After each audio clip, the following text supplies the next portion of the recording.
Hi everyone, welcome back. We've got a brand new story to share with you. So let's begin. My name is Damien.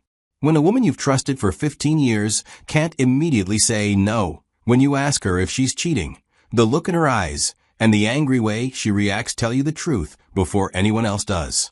Even before the private investigator I hired confirmed it, I already knew something was terribly wrong.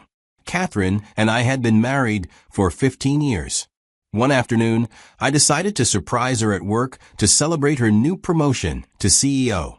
I thought it would be a sweet moment. Instead, the security guard at her office actually laughed when I said I was her husband.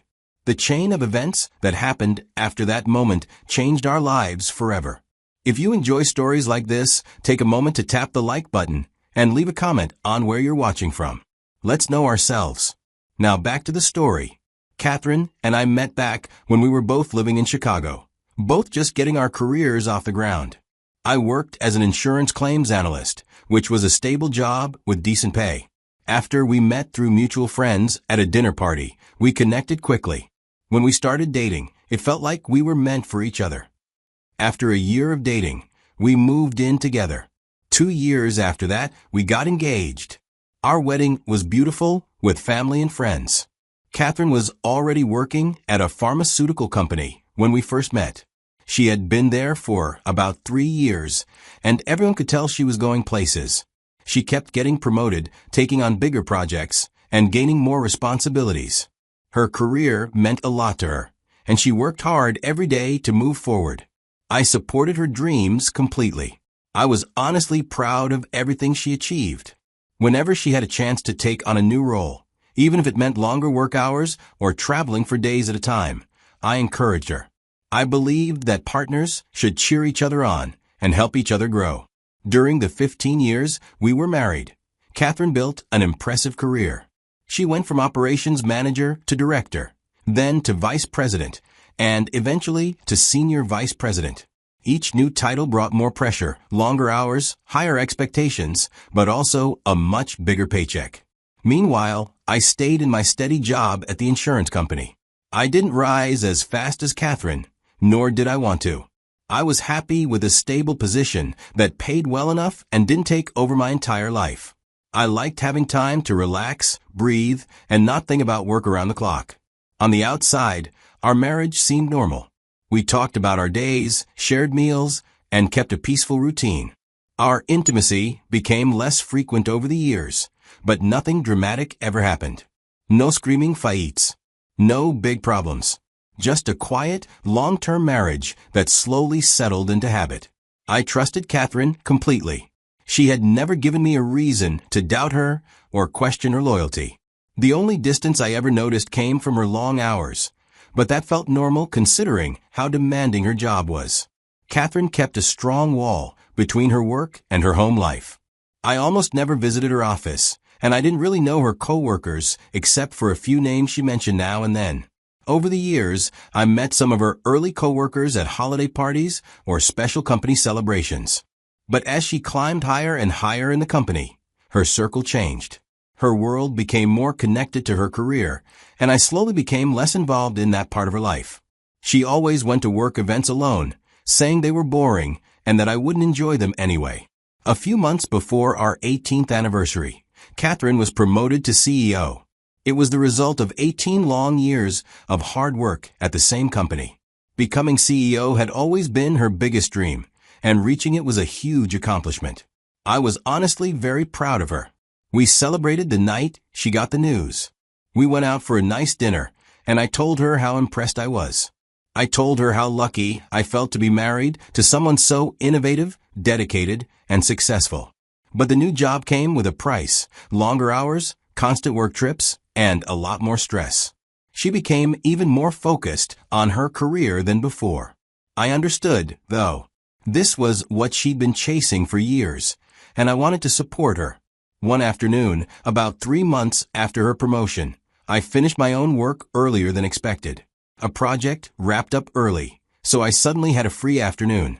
On a random impulse, I decided to surprise Catherine at her new office. I thought I could see how she's fitting into her role, and maybe we could grab an early dinner. I drove to her company's headquarters downtown. The building was huge, glass and steel everywhere, modern and intimidating. I could count on one hand the number of times I had been there. At around 3:30 p.m., I walked into the lobby and approached the security desk. The guard, a middle-aged man, looked up as I came near. Smiling, I told him I was there to see my wife, Catherine. The guard actually laughed like he didn't believe me. He said, "Yeah, right. Nice try. Only authorized people can go past this point." I was confused and told him again, showing him my driver's license with my name, the same last name as Catherine. He looked at the ID, raised an eyebrow, and then gave me this weird look, like he felt sorry for me. Then he said in a flat voice, "I see your husband every day, buddy. And you're not him." Before I could make sense of what he meant, the private elevator for the executives opened. A man stepped out.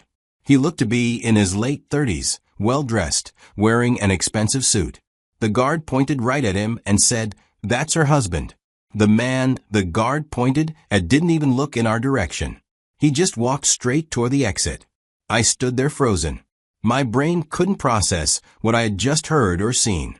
The guard suddenly looked uncomfortable, like he realized he might have told me something I wasn't supposed to know. I forced a smile and tried to joke it off. "Maybe you're confusing him with a business partner or someone." The guard didn't argue, but the look on his face said he didn't believe that at all. I walked out of the building quickly. I didn't want to break down in front of a security guard or demand to see Catherine by making a scene. When I reached my car, I just sat there in the parking garage, trying to think.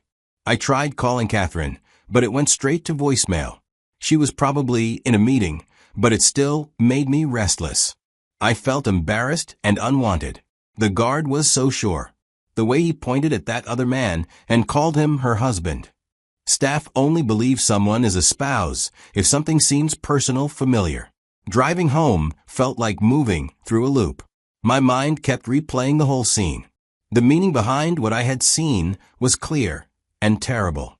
But I tried to push those thoughts away. I tried to convince myself there had to be another explanation, even though deep down my stomach told me the truth. I debated whether to tell Catherine what happened, whether to ask her directly, whether I should confront her or quietly find out the truth myself. I watched her closely the whole time, trying to see any signs of guilt or dishonesty, anything that might hint she was hiding something. But there was nothing obvious. She acted completely normal, which meant either nothing was wrong, or she was very good at keeping her feelings locked away. We sat down to eat. I had made pasta. As she quietly picked at her food, my thoughts kept racing.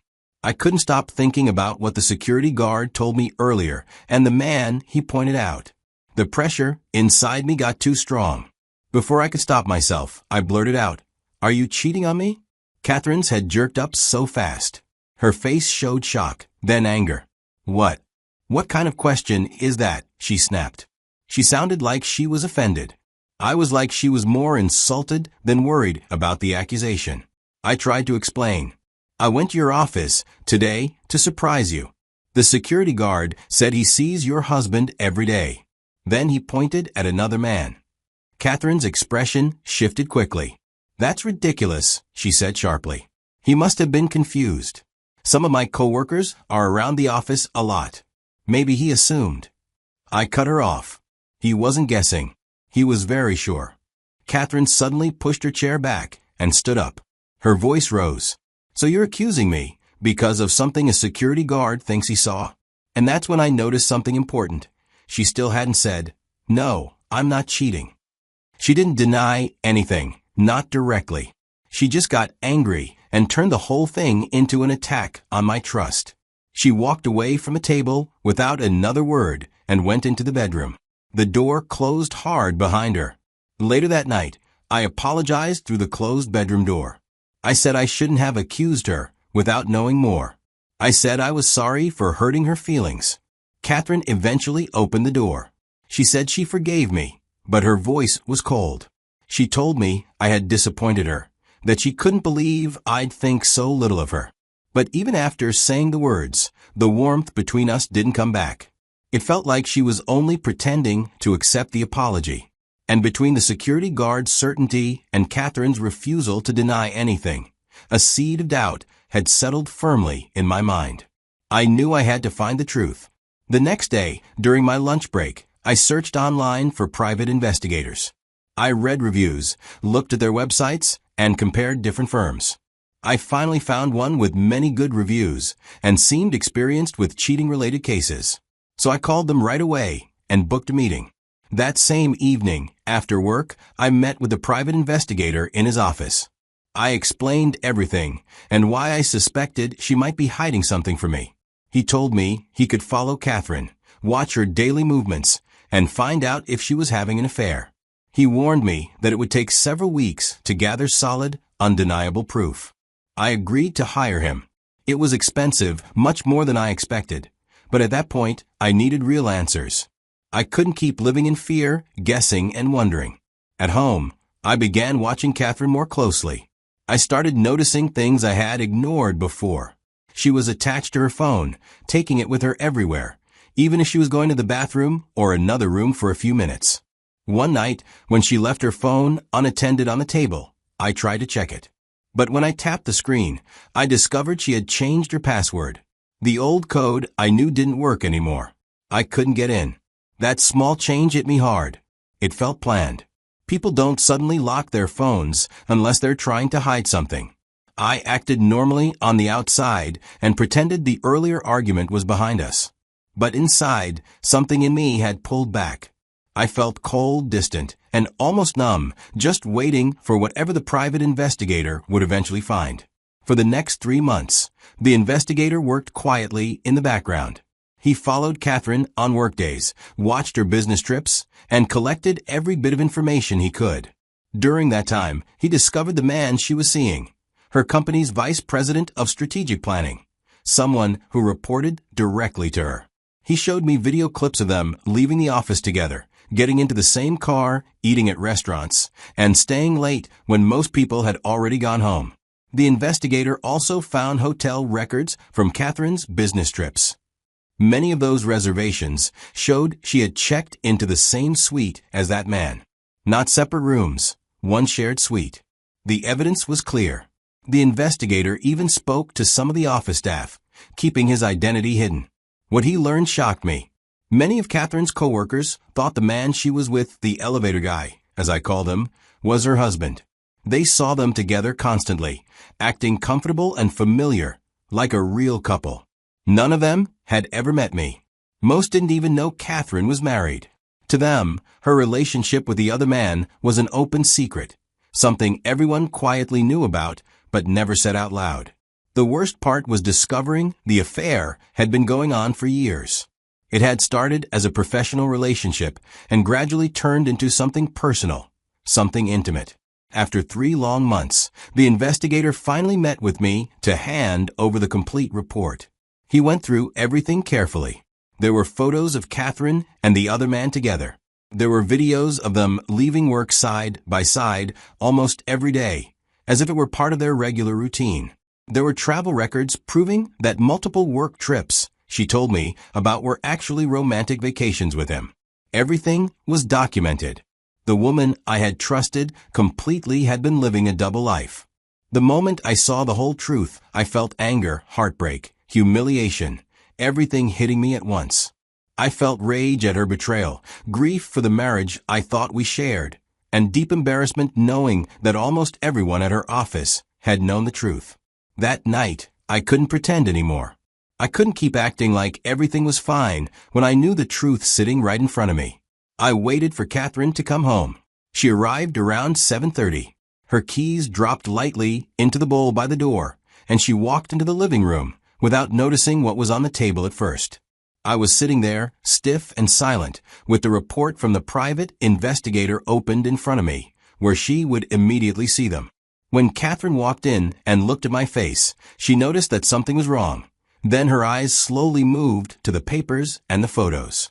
When she stepped closer to have a better view, the shock was obvious. She didn't even try to hide it. She knew instantly that she'd been caught. "Sit down," I said. My voice was calm but firm. "We need to talk."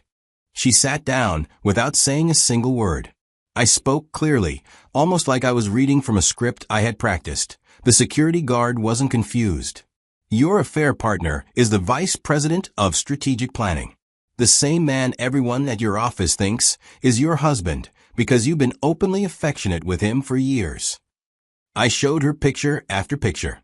Screenshots from videos, hotel bookings, copies of messages, everything the investigator had gathered.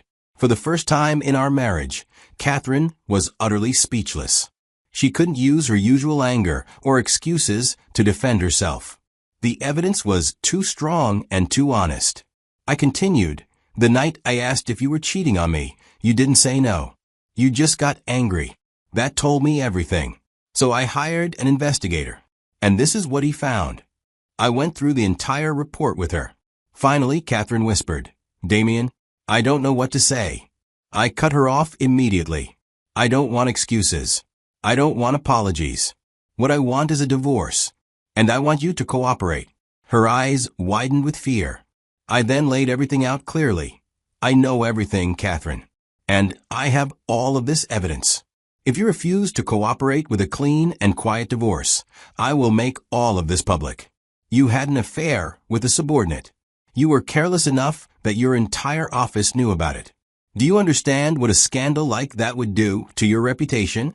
To your job as CEO?" She understood. The look on her face said it all. This wasn't just about me anymore.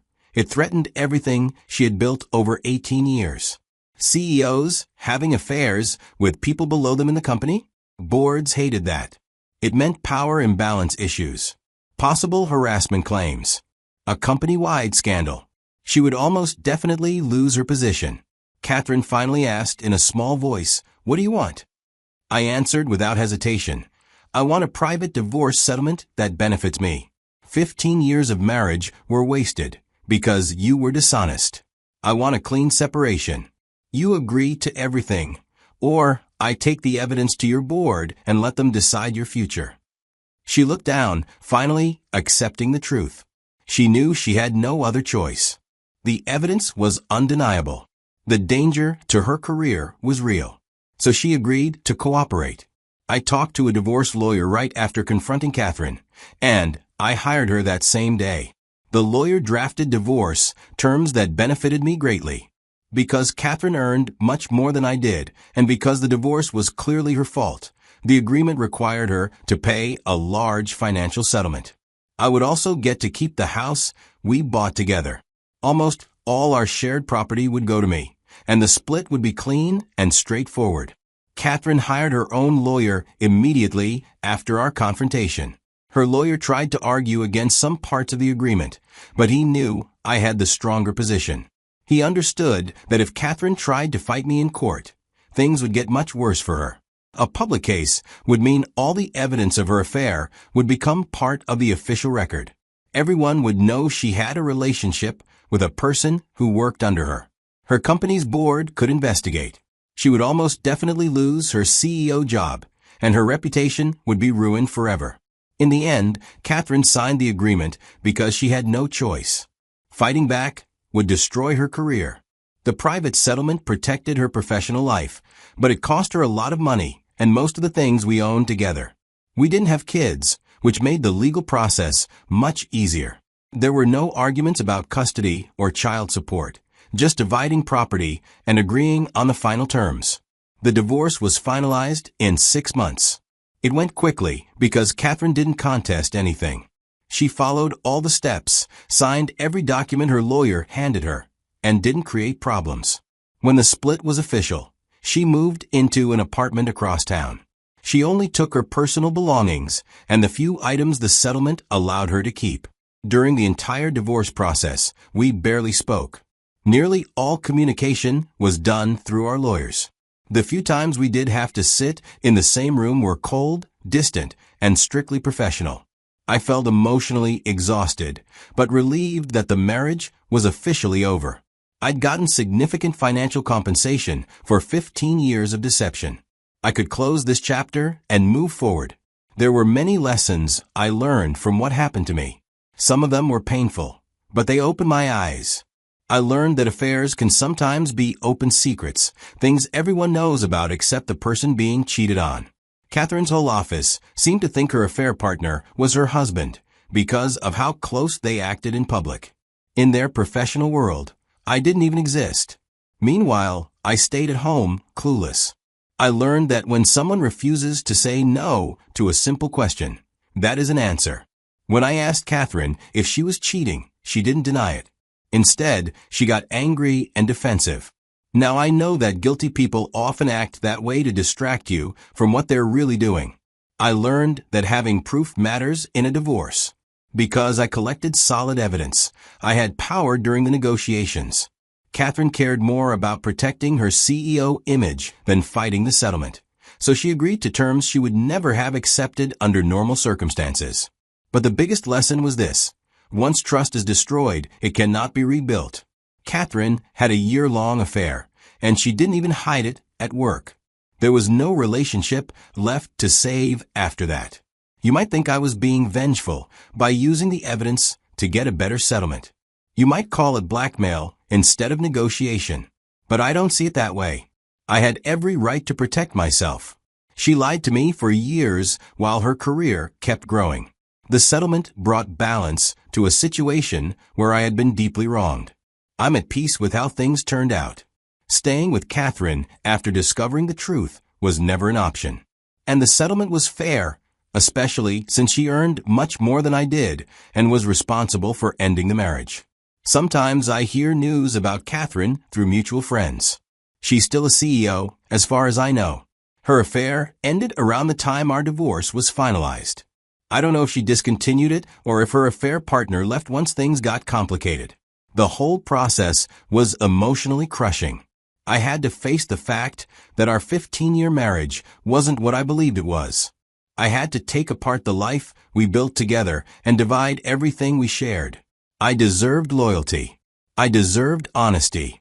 I deserved a partner who included me in every part of her life, not someone who kept me in a box while creating a whole separate world with someone else. Thank you for watching.